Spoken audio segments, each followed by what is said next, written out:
UW360 is proudly supported by BECU, a not-for-profit member-owned credit union. Pacific Office Automation, copy, print, workflow, and IT. Problem solved.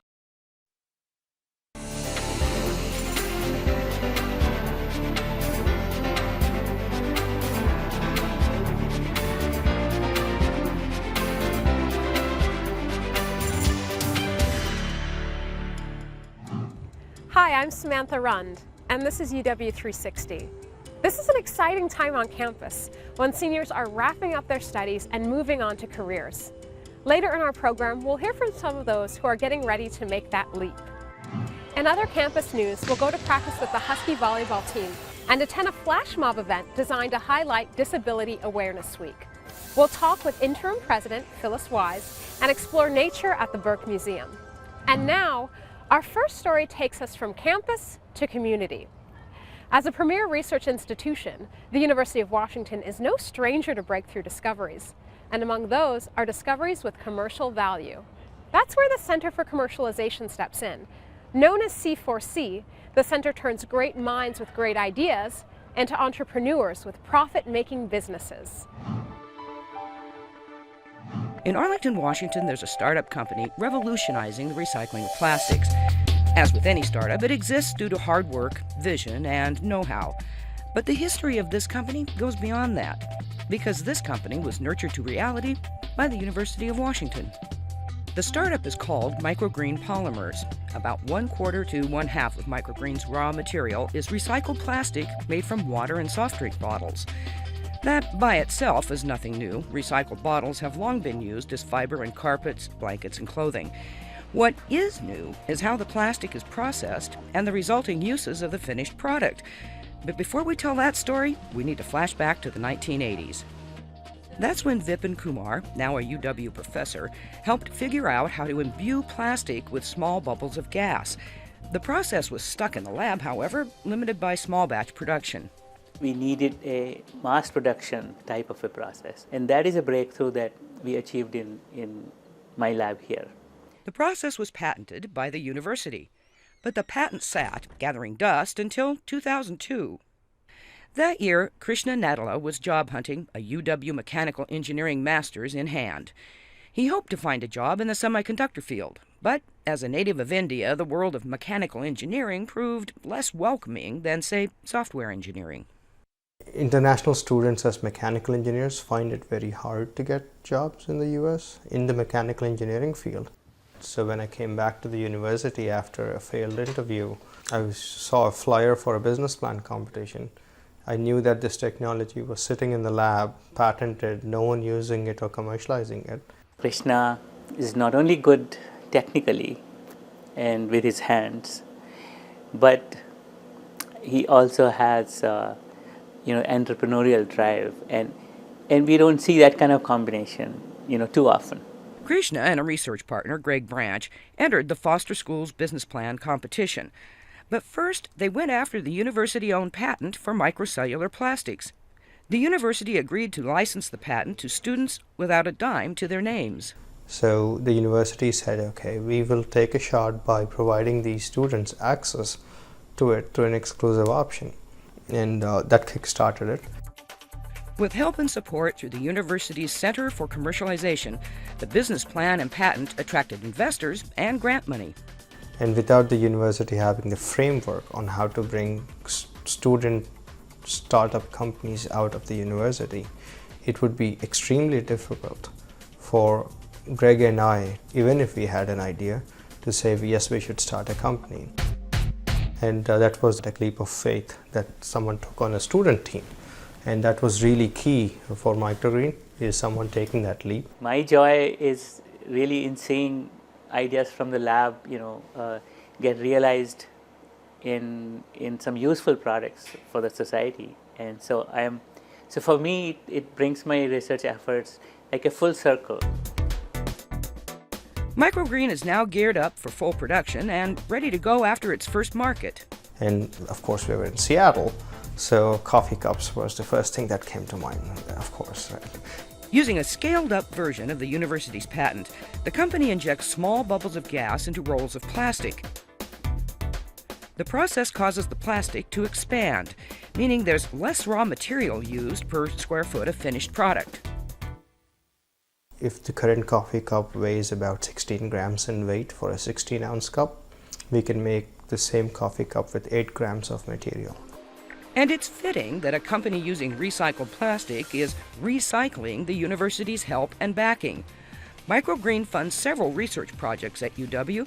It's also creating jobs for qualified graduates. The aspect of funding R&D to get some benefit out of it in form of technology is important, but the greatest benefit, which is unsaid in the commercial world at least, is the employee development that we get out of it. We get really highly trained, very smart young people with unconstrained minds ready to hit the ground running when we hire them into MicroG Green. But if graduates can't find a job at MicroG Green, they can always take a page from Krishna's book and create their own. MicroG Green Polymers is one of the many businesses helped by the Center for Commercialization.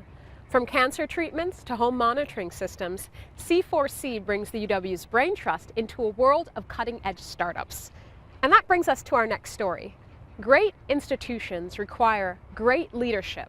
Since 2005, Phyllis Weiss has been a key part of that leadership, both as provost and interim president of the university. I had known about the University of Washington from the time I was a graduate student and knew it was one of the best universities in the world. This place is wonderful with great faculty and wonderful staff and inspiring students. So if anything, my expectations were more than met from what I had heard about this university. In 2005, then-President Mark Emmert described Phyllis Weiss as a spectacular addition to the University of Washington, an eminent scientist, a brilliant educator, and a talented leader. As provost, Dr. Weiss stepped into the role of chief academic and budgetary officer. And as a scientist, she continued an active research program. And I've been really interested all my life in what estrogens in particular do to the brain to mold it and change it. And I think that during my career we've come to understand that hormones affect memory, they affect the incidence of neurodegenerative diseases, they affect outcomes from neurodegenerative diseases in many ways that we never thought of before. That the brain is much more plastic, and some of the factors that influence them are hormones, in fact. So it's been a wonderful way to mix my research with my teaching and my administrative aspects of my career. Making sure that our students can afford. For many years, Dr. Weiss has been committed to mentoring both students and younger colleagues. I really feel I was mentored and advised very well, particularly through graduate school and my postdoctoral work. And I realized how important that was. You know, not only do I enjoy mentoring students, but junior faculty members who come and who are working toward tenure and need to figure out how to prioritize their time. I think it's really important. I have paid special attention to young women, you know, as they go through graduate work, and also people as they go through their first few years of their professional lives when they get a faculty position. And it was just recently that I noticed people saying, well, how did you do it? And I never really gave that much thought, but it made me realize that I was being thought of as a role model and what that responsibility is. If you have been successful, quote unquote, if you have survived, if you have thrived, that it is part of our responsibility to make sure that the people who come after us do as well, and if anything, do it more easily than you did. For working parents, life is always a balancing act between family and career. When her children were young, Dr. Weiss was often pulled in multiple directions. She handled it with grace and humor. I actually think my children would be insane if I was a full-time mother. I don't think I would be very good at it. I think they got a great deal out of being with other people and understanding that other people can love them as much as their parents, even though they're not their parents. So I actually think my children had a richer environment when they grew up because they had so many different people caring for them. So I've maintained an active research program all my life, and I somehow have thought that my research is actually that my cooking is my short-term experiment. My research is my midterm experiment, and my children are my long-term experiment. So, you know, you do cooking because you know whether you did it right or wrong within an hour, and you do experiments because you usually know whether or not you designed the experiment well within a few months or a year. And your children, you have to just wait and see. When Mark Emmert left the University of Washington in October 2010, Phyllis Weiss was asked to take on the role of interim president. While making it clear that she would not seek to fill the position permanently, she readily accepted the responsibility. I didn't have to give it much thought. I was deeply honored when the Board of Regents asked me to serve as the interim president. I was thrilled to be able to learn more about the university. You know, the provost is a pretty internally focused person. She works, or I worked with the deans and the vice provosts and the vice presidents a great deal, worked with faculty through the different faculty committees that I worked with, and worked with students in different ways, both through student leadership and also through the students who are in my lab. The president's position is a much more externally oriented position, and so during this past year I've had a chance to meet with the wonderful friends of the university who have given in so many different ways, including very generous gifts, but mainly their time, their energy, their wisdom, their good counsel. I've had a chance to meet business leaders the way I never had a chance to before. So it's been a much more externally oriented, and of course I've worked with the legislature and the governor during this year in ways that I've never had a chance to do before. And to see where we are either understood or misunderstood, where our strengths are known or not known, has been a great new dimension to my experience here at the university. So it's been quite a privilege. In July, when Michael Young becomes the University of Washington's new president, Phyllis Weiss will resume her role as provost. She looks forward to continuing her work at the UW, and we're very fortunate to have her here. When we come back, we'll catch up with the Husky volleyball team as they get ready for their fall season. Volleyball season doesn't start until September, but the Husky women's volleyball team is well into their spring training season. Coach McLaughlin and the players talked with us about goals, challenges, and what they hope to take home this fall. The UW women's volleyball team will be sporting a new look this upcoming season with the addition of 3 new Huskies to the roster. Kai is the opposite, middles are here. While this may seem like a big change, head coach Jim McLaughlin says it's the nature of college sports. That's the neat thing about college. You have kids that are here for a while and then you have new kids and you train. Less than a month into their spring training, the girls are just beginning to build on their team chemistry, an ingredient that Coach McLaughlin says is key to achieving greatness. It's equally as important as any tactics or any mechanical things that we get in place. But once you get that vibe right and there's trust and we're starting to work for each other and helping each other get better, then you can accomplish things far greater than anybody, you know, and together. As returning players are getting used to the new faces, the rookies are getting their feet wet. Veterans Jenna Orlandini and Bianca Rowland think the team is coming together nicely. It's really fun, actually, you know, playing with a bunch of new girls. Like, you get to see different styles of play and stuff, and so we're all coming together, and I think it's working out great. I think it feels really good. We haven't really been put in any situations that have tested what we have to do, but so far it's good, and I'm loving it so far. While team building is a top priority this offseason, Coach McLaughlin says the greatest challenge is internal. I think the challenge is us. You know, can we maximize our abilities? Can we become what we want to become? And that's very, very tough to become what you're supposed to become. I think the biggest thing is as you're learning and you're just pressing past your comfort zone, to not let the frustration that's always there take you back to do what you've always done. You guys are over there, and this team is over here. Going into his 11th season as a head coach for Washington, Jim McLaughlin knows a thing or two about success. Nice play. He is said to be one of the most respected coaches in the country and is the only coach to win NCAA titles for both men and women. He says coaching to him is about serving others.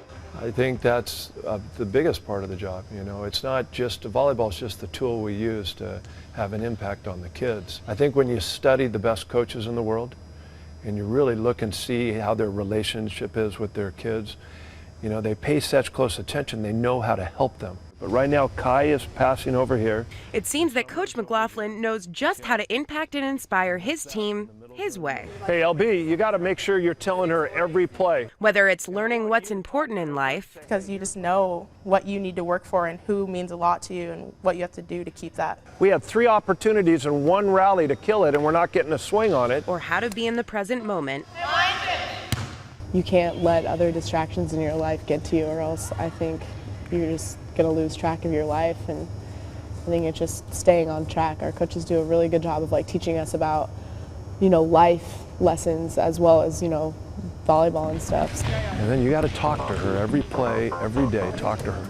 It's clear that these coaches' impact goes far beyond volleyball. They just teach us so much. I can't even explain everything that they've taught us. Even if they're not meaning to teach us something, they do. And I don't know, I'm going to take away a lot from this program. But at the end of the day, they're here to play a game and hopefully get another national title. But we have a chance, and that's the greatest thing. We have a chance to win it again at UW. That's what we're looking for from start to finish all day. Every play, every day is what we say. So I think we always have the national championship in mind.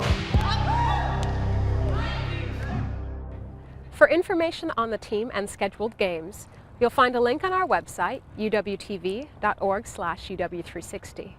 And now, let's look at a preview of Wolves and Wildlands in the 21st Century, an exhibit opening this month at the Burke Museum.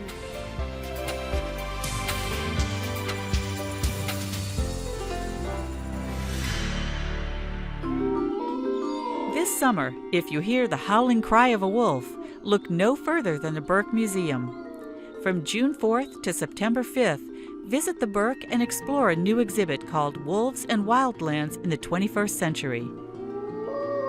Under U.S. protection as an endangered species, wolf populations in North America are increasing. The exhibit examines how human-wolf interactions are shaping the policies critical to the future of wolves in the wild. Developed by the Bell Museum in Minneapolis, the exhibit includes 6 mounted specimens accompanied by images and interpretive text. The Burke Museum is augmenting the exhibit with additional natural history specimens, educational activities, and a small companion display, Wolves in Washington State. So get your wild thing on. Come to the Burke this summer for Wolves and Wildlands in the 21st Century. And while you're there, explore 2 other environmental exhibits, The Owl and the Woodpecker and the Arctic National Wildlife Refuge, celebrating 50 years. It's all at the Burke Museum of Natural History and Culture, located on the northwest corner of the University of Washington campus. For more information about this and other exhibits at the Burke Museum, you'll find a link on our website, uwtv.org/uw360. Our next story is about student activism. The ASUW Student Disability Commission is an organization working to build greater awareness of disability issues around campus. In May, they collaborated with the Disability Advocacy Student Alliance to put on Disability Awareness Week. We were there for one of the awareness-raising events. It was a drizzly day in May on the UW campus. But one group of students was getting ready to freeze. It's really exciting, even with this typical Seattle weather, to get this turnout, and I think we're a great bunch of people, you know, in terms of the amount of people. You just create sort of a critical mass on the square out there. Disability Awareness Week is every year we do it for 1 week. It's just to raise awareness about different issues surrounding disability, surrounding our campus, surrounding broader society. So we can just talk about these issues, invite people who might not know a lot about disability issues to come and do some of our events. I'm a master's student in nursing, and I am a student with disabilities, and we're here today to kind of celebrate Disability Awareness Week and also get the message out that there are a lot more people on campus that have disabilities that people don't necessarily are aware of. With umbrellas in hand, students and faculty head to Red Square and wait for the cue. Oh no, my blue balloon!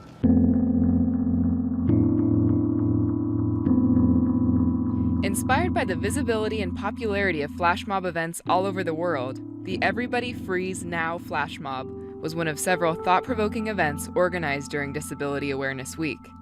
But to bring it out into the common space, which is Red Square, and actually have, a moment of stillness, like that's really powerful.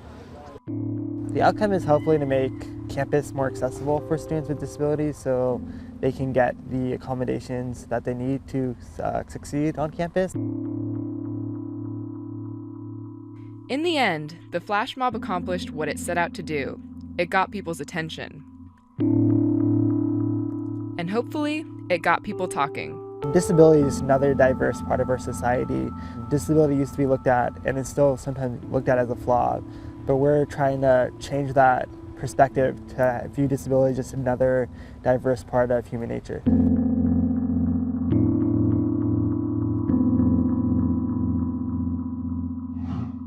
If you'd like more information on these student organizations, you'll find links on our website, uwtv.org/uw360. And when we come back, we'll hear from graduating seniors about special memories and future plans.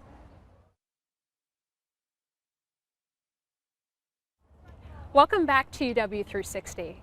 With commencement on their minds, UW seniors talk to us about what they'll miss the most and how their Husky experience will shape their lives after graduation.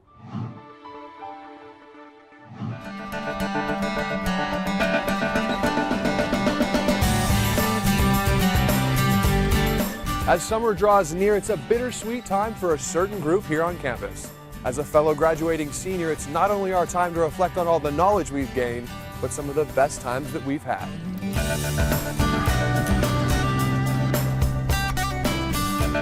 It being close to finals week, I headed to the quietest library on campus, Suzzalo, to catch some of 2011's graduating seniors studying for one last round of tests. Hey, excuse me. Hey, sorry you're studying, but I was wondering, are you a graduating senior?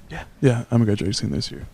I have to say my favorite thing about UW is the people. It's a very diverse university with a lot of different people, and you have the opportunity to meet a lot of people in your experience here. So we'll let you get back to studying, and then thanks a lot. Sounds good. All right.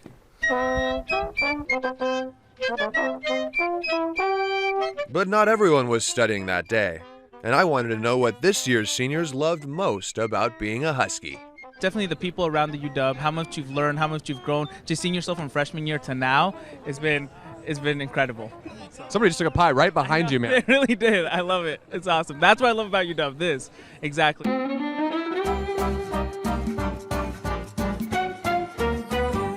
Is the quad too cliche? Not at all. I love the cherry blossoms in the quad. It's just a nice, pleasant place to be, especially when it's sunny during the spring. You're ready to get out and have fun, and then the quad's just a nice, brighten up your day kind of place. I like it a lot. It's a good discursive space where you can really practice and say whatever you want. The student life here, it's always busy. There's always something going on, like in Red Square and stuff.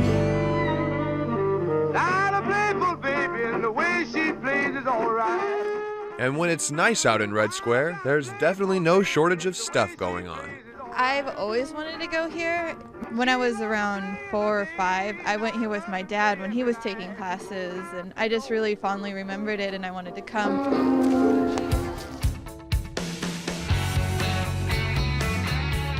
UW is just so diverse, and I really appreciate that about the university. And also, there are just so many programs and opportunities available to us.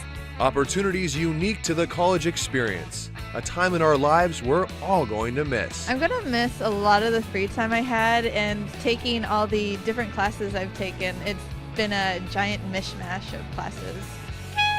And to others, it's the personal connections they've made along the way that will be missed the most. Get to meet a lot of different people in the band, and it's a fun time going to the games and stuff like that. Everywhere you walk, you see purple and gold. Everyone here is very spirited. I'm really going to miss that, just being able to know you're connected with everyone here on campus. The last quarter as an undergrad will no doubt be spent reminiscing about the past. But graduation is also a time to look ahead. I am actually applying to medical school this summer, and I'm going to join AmeriCorps for the year off. I'm hoping to go to Israel and do a graduate program in security and diplomacy. Hopefully do an internship for a year or two, then go on to grad school for public health. I'm going to try and get a job in DC before going back to graduate school. I want to work here someday, so hopefully you'll see me around campus.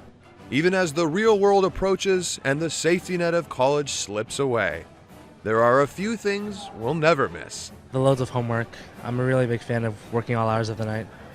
Oh, I'm not going to miss the parking tickets. That's what I'm not going to miss. I can't really go into that because I'm in uniform right now. But whatever the case may be, graduate school, internships, travel, or work, there's one thing for sure. We'll always be a Husky.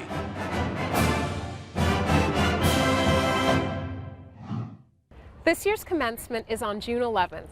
We'll be broadcasting the event live on UW-TV with a simultaneous live webcast. And if you miss it, we'll be broadcasting an edited replay for a few weeks afterward. For scheduled airtimes and for information about all our stories, go to uwtv.org/UW360. And that's it for this edition of UW360. We'll be re-airing all our episodes throughout the summer, and of course you can watch us online as well. Then we'll be back in the fall with all new stories. Thanks for watching, and have a great summer.